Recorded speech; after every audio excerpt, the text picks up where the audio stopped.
오래전에 성지 여행을 간 적이 있습니다. 제가 장기 기억이 좋은 편이에요.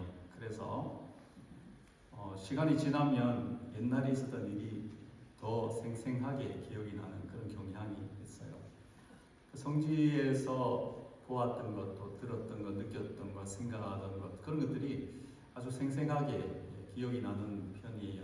맨 처음에 이제 애국에서 출발을 하거든요. 그 애국에 가면 이제 피라미드도 그 스핑크스 이런 것들도 있지만 그 히브리 노예들의 고단한 삶이 있던 그 흔적을 볼 수가 있어요. 거기서 종살이하던 이스라엘 백성들, 그들이 출애굽을 하죠. 그리고는 그 출애굽의 여정을 따라서 이제 저희가 쭉 여행을 했습니다. 그 광야를 지나서 이제 요르단 통과해가지고 이스라엘 땅으로 이제 들어가게 돼요. 그리고 그 팔레스틴에 들어가게 되면 이제 갈릴리로부터 요단강이 있고 이제 유대 지역으로 예루살렘 쪽으로 예수님께서 다니시면서 가르치시고 또 천국 복음을 전파하시고 사람들을 고치시는 그런 여정이 쭉 연결이 되거든요.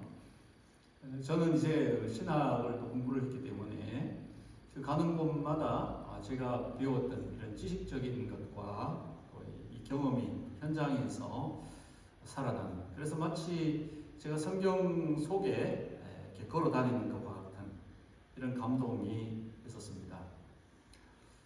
그러면서 참 지금까지도 그 성지를 여행하면서 가졌던 그 경험들이 저에게 참 많은 영적인 자산이 되어서 남아 있습니다. 여행의 마지막 코스가 이제 감람산을 이제 넘어가면 거기 옆에 이제 겟세마네가 있고, 그리고는 그 감람산 언덕에서 내려오면 예루살렘이 한눈에 이렇게 쫙 펼쳐집니다. 그리고 이제 예루살렘으로 들어가게 되고, 예루살렘에서 이제 예수님의 그 마지막 순환을 보냈던 재판받았던 장소라든가 또 고난을 당하셨던 곳, 그 다음에 주님께서 십자가를 지고 가셨던 길, 비아돌로로사라고 그러죠. 그 길을 따라서 이제 쭉 가는 겁니다. 그리고 나서 골고다 언덕을 가고, 그리고는 마지막에 이제 이 통곡의 벽을 거쳐서 빠져나오게 되면 여행이 다 끝이 나는 이런 코스가 됩니다. 자, 그런데 이 성지를 여행하면서 제가 마지막으로 제 마음에 남았던 그 결론은 뭐냐 하면, 그 감람산에서 예수님께서 예루살렘 성을 보시면서 우셨다 그랬는데, 그 성지 여행에 제 마음속에 남아있는 결론은 예수님의 눈물이었습니다. 한번 받아봅시다. 예수님의 눈물. 오늘 우리가 이 예수님의 눈물에 대해서 신학적으로 성경학적으로 여러 가지 해석을 곁들일 필요가 없이 주님의 마음이 무엇이었을까? 그 예수님이 흘리신 눈물이 도대체 어떤 의미가 있을까 하는 것을 우리가 제대로 깨달을 수 있다면 하나님의 마음을 알 수가 있을 것입니다. 그리고 그 눈물이 우리에게 얼마나 큰 은혜와 복으로 다가와 있는지도 깨달을 수가 있을 거예요. 그 감람산에서 예루살렘을 마치 품 안에 이렇게 안을 것처럼, 그래서 주님 표현을 하셨잖아요. 암탉이 병아리를 안는 것처럼 그렇게 안으려고 했던 적이 몇 번이었느냐, 이 말씀을 하신 그 장면이 생각이 나면서 저도 모르게 눈물이 나더라고요. 예수님의 심정, 내가 다 알 수는 없지만 주님의 마음, 그 성을 바라보시면서 자기 백성들을 향해서 흘리신 그 주님의 눈물에 대해서 이런 심정이었구나 하는 것을 조금이나마 느낄 수가 있었습니다. 41절, 42절 말씀에 예수님이 왜 오셨는지 말씀하는데 한번 보겠습니다. 41절 시작. 가까이 오사 성을 보시고 우시며 이르시되 너도 오늘 병화에 관한 일을 알았더라면 좋을 뻔하였거니와 지금 내 눈에 숨겨졌도다. 아멘. 그 성을 보시면서 오시는 예수님께서 하시는 말씀이, 내가 오늘 병화에 관한 일을 알았으면 좋을 뻔했는데 그게 내 눈에 숨겨졌구나 하면서 눈물을 흘리신 겁니다. 이것이 무슨 의미일까요? 여기 병화에 관한 일이라고 했는데 받아봅시다. 병화에 관한 일. 이 본문을 쉽게 해석을 하면 오늘 너에게 평화를 가져다 주는 것이 무엇인지 알았으면 좋았을 텐데 내 눈에 가려져 있구나, 이 말씀이에요. 그러니까 이 예루살렘과 그 성에 사는 하나님의 사람들, 백성들이 어떻게 하면 우리가 평화를 얻을 수 있는가 하는 것을 알면 좋을 텐데 그들의 눈이 가려져서 그것을 알지 못했다라는 것입니다. 예루살렘이라는 그 지명의 이름이 무엇일까요? 예루살라임이라고 부릅니다. 이 살라임이라는 것은 샬롬하고 같은 거예요. 그러니까 우리가 잘 아는 샬롬, 인사할 때 샬롬, 평화, 이런 의미죠. 그리고 이 예루라고 하는 것은 터전이다, 그런 뜻을 가지고 있습니다. 그러니까 이 예루살렘은 어떤 곳이냐? 평화의 터전이다, 그런 말입니다. 하나님의 성전이 있고 하나님의 계명이 있고 하나님을 예비하는 사람들이 있기 때문에 그곳은 하나님께서 지켜주시는 평화의 도성이다. 우리는 하나님의 평화가 있는 곳에 살고 있다라고 자부하는 그것이 예루살렘 성이에요. 자, 그런데 이 예루살렘 평화의 터전이 실상은 어떻게 되었습니까? 뭐 예수님 이전에도 그랬습니다만 예수님 이후에 그곳은 전 세계 가장 분쟁이 치열하게 일어나는 곳입니다. 그래서 중동의 화약고라고 불리는, 거기가 터지면은 전 세계가 전쟁에 휩싸일 수 있는 그런 장소가 되고 말았다는 것입니다. 지금 사실 그런 현상들이 일어나고 있죠. 거기서 전쟁이 시작되고 점점 확전이 되고 앞으로 뭐 유럽에 있는 국가들도 참전할지 모른다, 이런 얘기들이 나오고, 그리고 우리나라에 있는 무기까지 막 그쪽으로 동원이 되어지는 이런 현상들.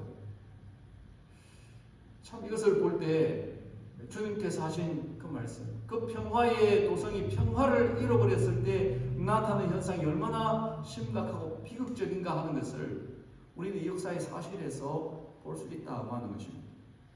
그곳에 가보니까 이 한국에 아주 강원도만한 그런 땅 아닙니까? 이 팔레스틴이. 그런데 곳곳에 막 하늘을 찌를 듯이 장벽들이 세워져 있습니다. 그래서 그 팔레스틴 사람들 거기다가 다 그냥 감금해 놓듯이 이렇게 관리를 하고 있는 거예요. 아무 곳에나 들어갈 수가 없어요. 여권을 보여주고 신분이 확인되고 통과가 되고 뭐 이렇게 하는 거죠. 걸핏하면 자살 폭탄 테러가 일어나고, 그리고 예루살렘에 이 미사일이 막 날아다니는 평화가 없는 공포의 땅이 되어버렸습니다. 우리가 잘 아는 대로 2023년 10월 7일에 하마스의 공격으로 예루살렘이 이제 이스라엘이 응전을 하게 되고, 그러면서 만 2년 동안 전쟁이 되었어요. 그리고 작년 10월 7일, 8일 그때쯤 이제 이 평화 협정이 이루어지고, 그리고는 어떤 형식적인 이제 평화 상태가 유지가 되고 있는데, 그 전쟁으로 인해서 2년 동안에 사망자가 6만 7천 명이 나왔습니다. 그리고 17만 명의 부상자들이 발생했어요. 엄청난 비극적인 일들이 생겨난 것입니다. 이스라엘이 아랍계 팔레스틴 사람들을 철저히 통제하는데, 이 아랍 사람들의 그 생각 속에 이스라엘은 철천지 원수예요. 그래서 이 아랍의 그 유치원 아이들을 이제 인터뷰하는 그런 일이 있었는데, 이 아이들에게 보통 아이들이 뭐 이렇게 꿈이 뭐냐, 희망이 뭐냐, 그러면 이제 자기가 앞으로 긍정적인 이런 이야기를 하게 되잖아요. 근데 그 아랍계 아이들은 자기는 꿈이 나중에 커서 자살 폭탄 테러하는 거예요. 그래서 폭탄지구 가서 저 유대인들 죽이는 그게 꿈이라는 거예요. 어떻게 아이의 꿈이 그럴 수가 있습니까? 그래서 이 자살 폭탄 테러가 일어나게 되면, 예를 들어서 버스 하나가 폭탄 터져가지고 죽었다 그랬을 때 거기는 유대인들도 있지만 또 아랍 사람 자기 동족들도 있는 겁니다. 외국인들도 있어요. 이 폭탄이 터져서 사람이 죽으면은 이 아랍계에 있는 사람들은 축제를 벌인다는 것입니다. 그러면서 자기 동족이 죽은 것에 대해서 조금 더 안타까워하지 않고, 이 동족이 이제 이 전사가 죽어서 천당에 갔을 거다. 천당에 가면은 40명의 여자가 아내가 되기 위해서 기다리고 있다. 거기 갔으니까 걱정할 건 뭐 있냐. 이러면서 자기 형제가 죽고 아버지가 죽고 그랬는데도 잔치를 벌인다는 것입니다. 한 여성이 이제 이 아랍 여성이 히잡을 쓰고 가운 같은 옷을 이렇게 검게 입고 있지 않습니까? 검문을 하다가 이 여성을 잡았는데 온몸에 폭탄을 휘감고 있습니다. 폭탄을 해체를 하고 그리고 몇 차례에 걸쳐서 신문을 하면서 나중에 물어보니까 왜 이런 짓을 하느냐 하니까 나는 죽어서 우리 전사가 죽어서 기다리는 저 전당에 가가지고 나 그 전사를 수종드는 40명의 여성에 들어가기 위해서 난 일을 합니다. 여러분, 이 사상이 무서운 것입니다. 이 종교가 얼마나 큰 비극적인 일을 만들고 있는지 우리는 생생하게 보고 있습니다.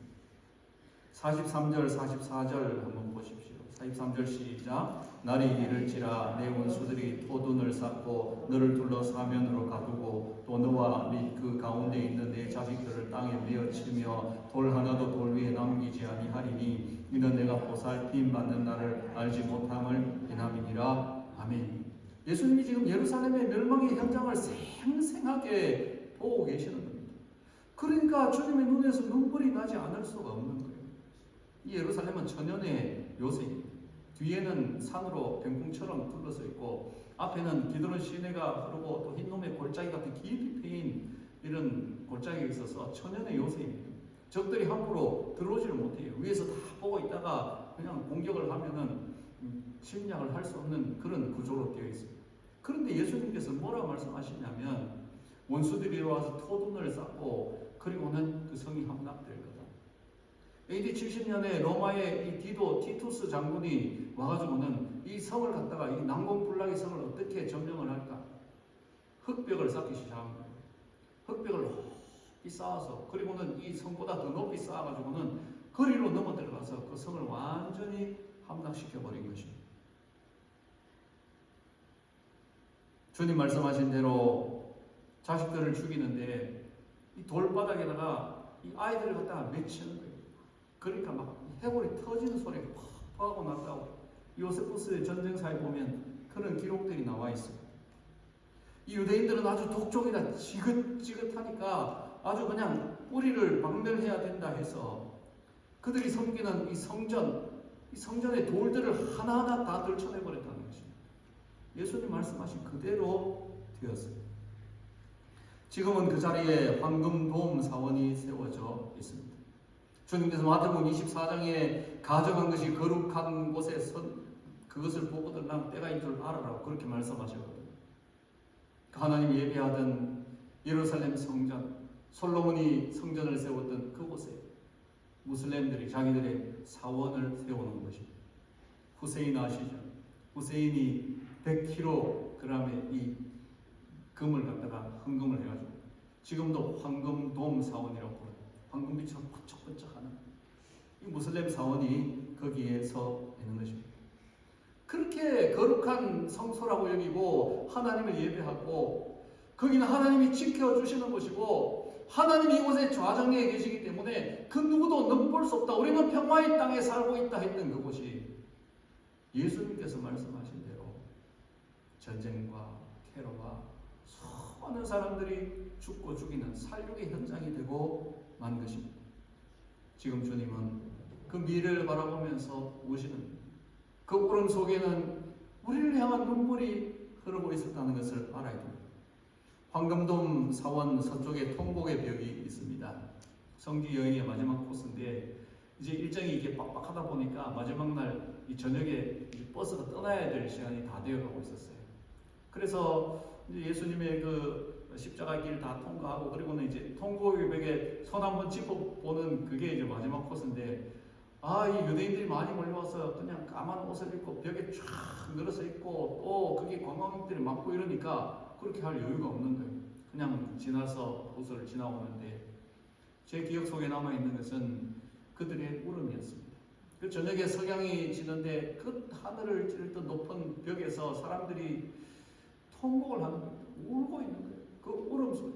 그래서 가이드에게 물었어요. 저게 무슨 소리냐 하니까 하나님 이스라엘을 다시 우리에게 돌려주세요. 예루살렘을 회복시켜주세요. 그 울음으로 운다는 것입니다. 참 아이러니하죠.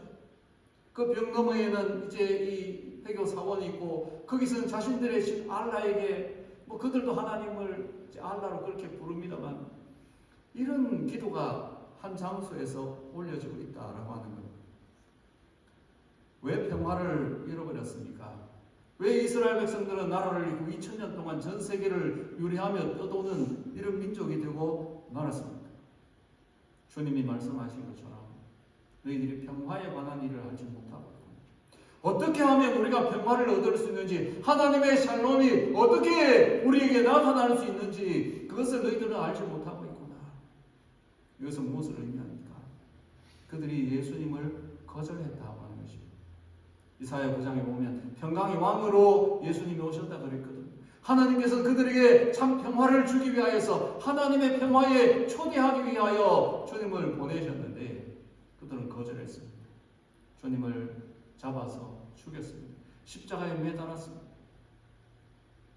그렇기 때문에 평강을 주러 오신 예수님을 거부했기 때문에, 예수님을 죽였기 때문에 그들에게 평화가 없는 것입니다. 홀로 걸어가신 십자가의 길, 비아돌로로사. 저는 상상을 했어요.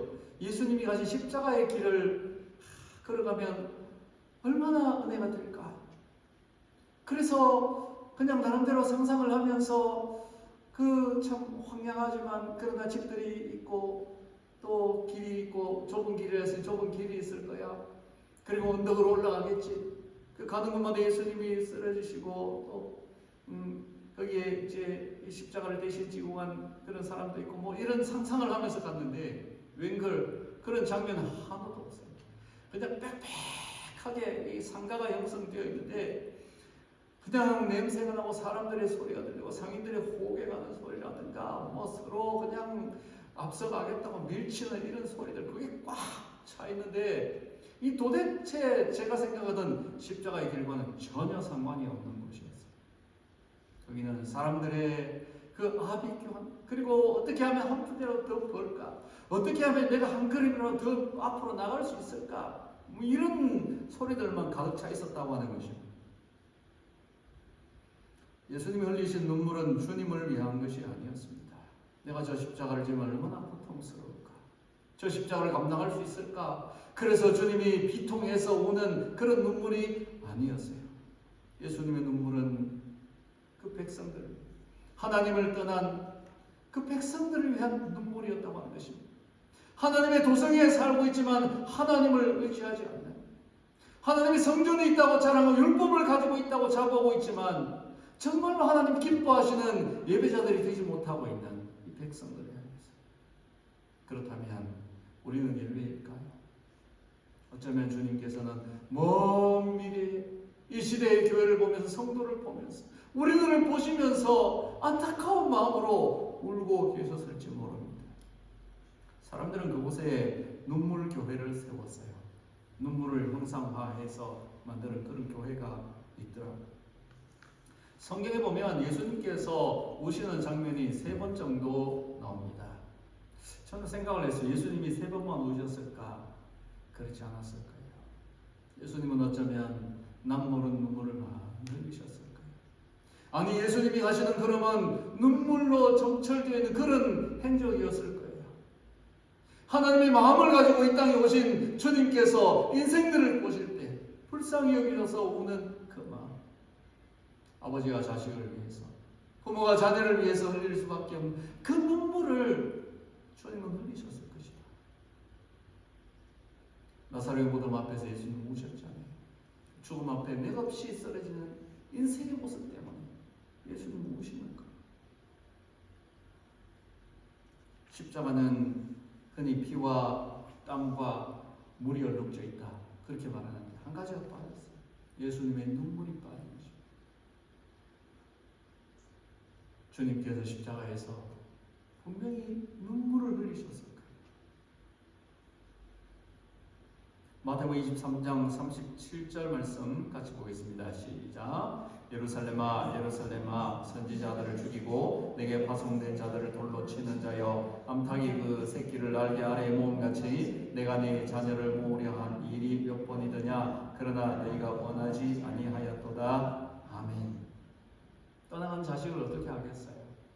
뿌리치고 외면하는데 부모가 할 수 있는 게 뭐가 있겠어요? 안으려고 해도 거부하는 그 자식을 위해서 부모가 할 수 있는 것은 우는 거잖아요. 자녀를 키울 때 품 안의 자식이 하지 않습니까?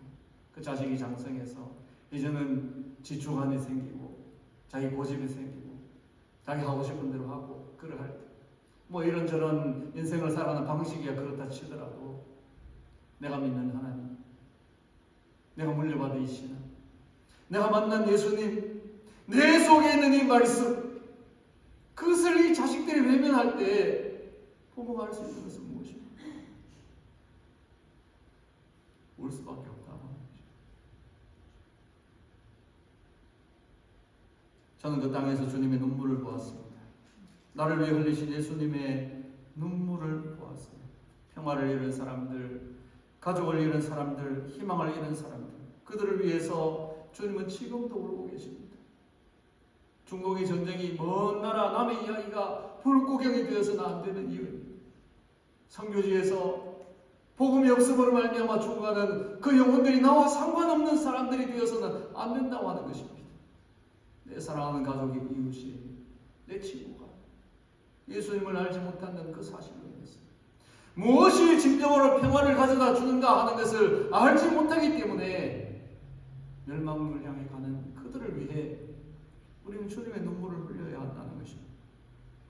우리가 이 땅에서 해야 할 일은 큰 교회를 세우는 것이 아닙니다.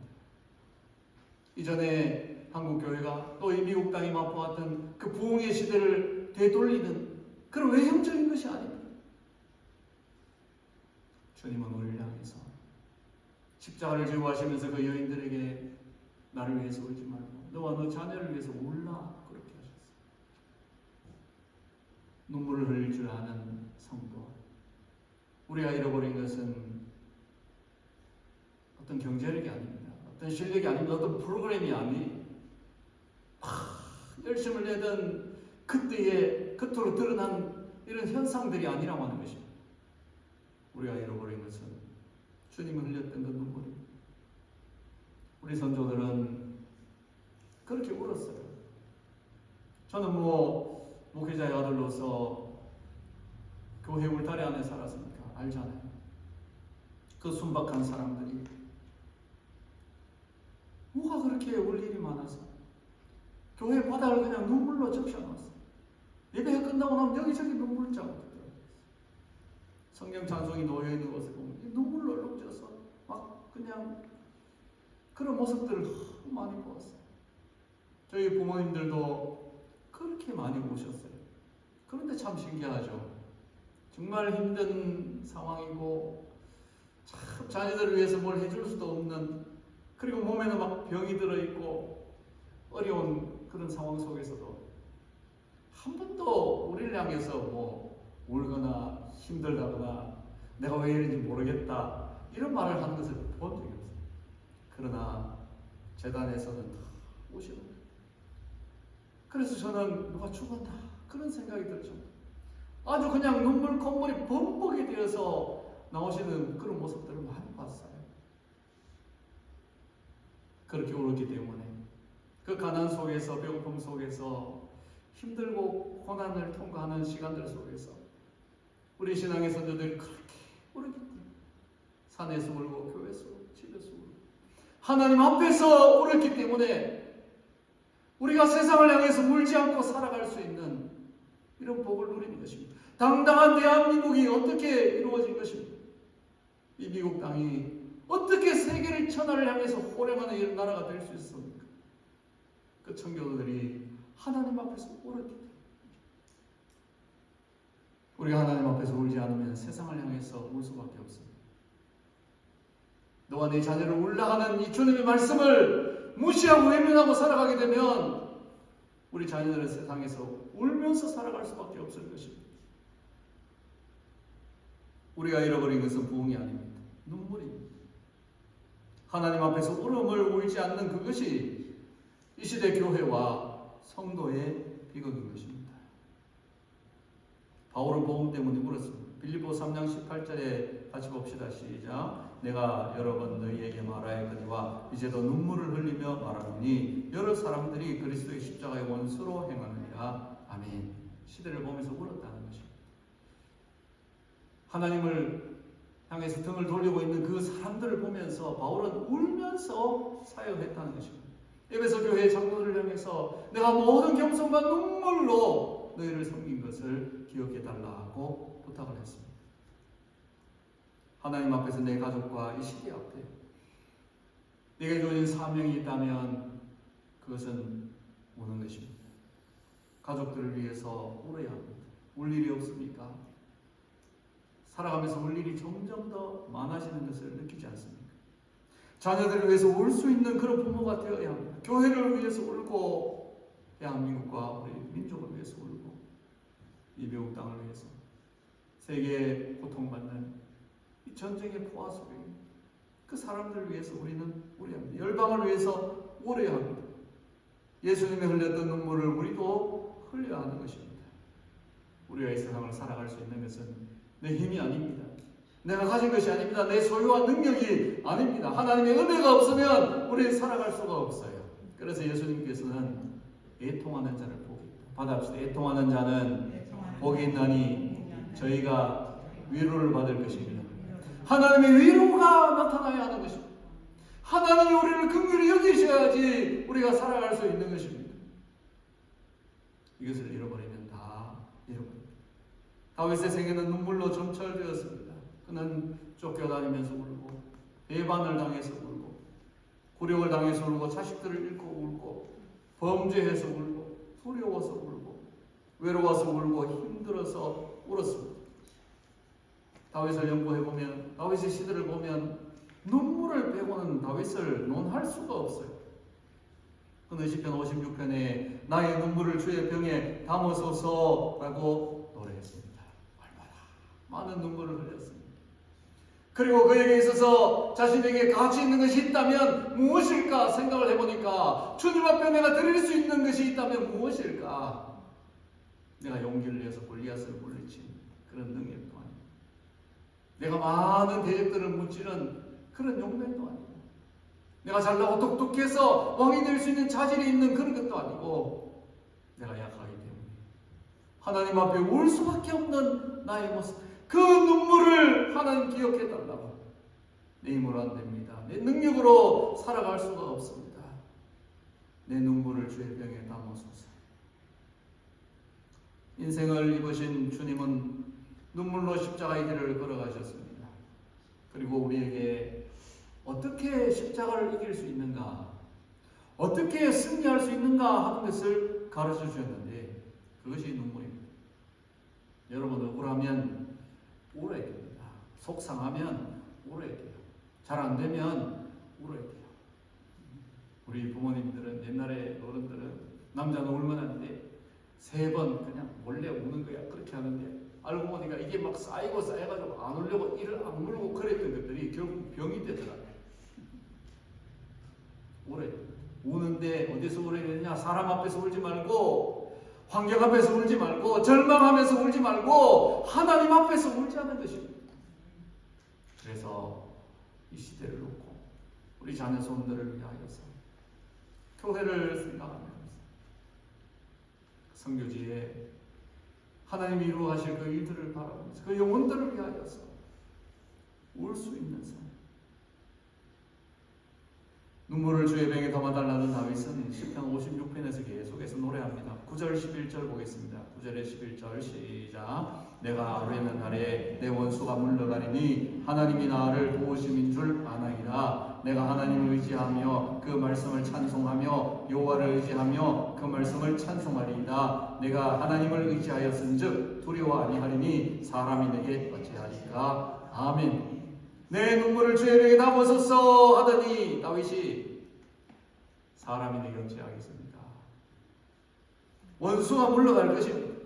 하나님이 나를 도와주신 줄 내가 알게 될 겁니다. 하나님을 찬송하게 될 것입니다. 이렇게 말하고 있어요. 예수님이 어떻게 십자가를 이겼습니까? 주님은 많은 눈물. 히브리서 기자는 그가 땅에 계실 때 큰 통곡과 눈물로서 하나님 성부하나님께 아뢰다 그렇게 말했어요. 그렇게 눈물을 흘리신 주님께서는 십자가를 이겼습니다. 죄와 죽음, 사망 권세 이고 우리에게 부활의 승리, 영원한 생명을 안겨주셨어요. 다윗도 눈물로 승리자의 삶을 살 수 있었던 것입니다. 성경에 많은 하나님의 사람들이 그들이 강해서 능력이 있어 실력이 있어서가 아니라 하나님 앞에서 자신의 연약함을 깨닫고 인통하는 자가 되었을 때 하나님의 위로가 나타나고 다시 일어설 수 있었고 하나님의 승리를 누리며 살아갔습니다. 너와 내 자녀를 위해서 울라 하시는 주님의 음성이 저와 여러분의 가슴 속에 들려와서 우리도 예수님의 눈물을 흘리겠습니다. 주님이 흘리셨던 그 눈물을 가지고 그 안타까운 마음을 가지고 이 시대와 교회를 보면서 죽어가는 영혼들을 위하여서 눈물로 우리 후손들을 위하여 우는 그런 믿음의 선조가 되겠습니다. 거룩한 다짐이 일어나는 저와 여러분에게 축원합니다.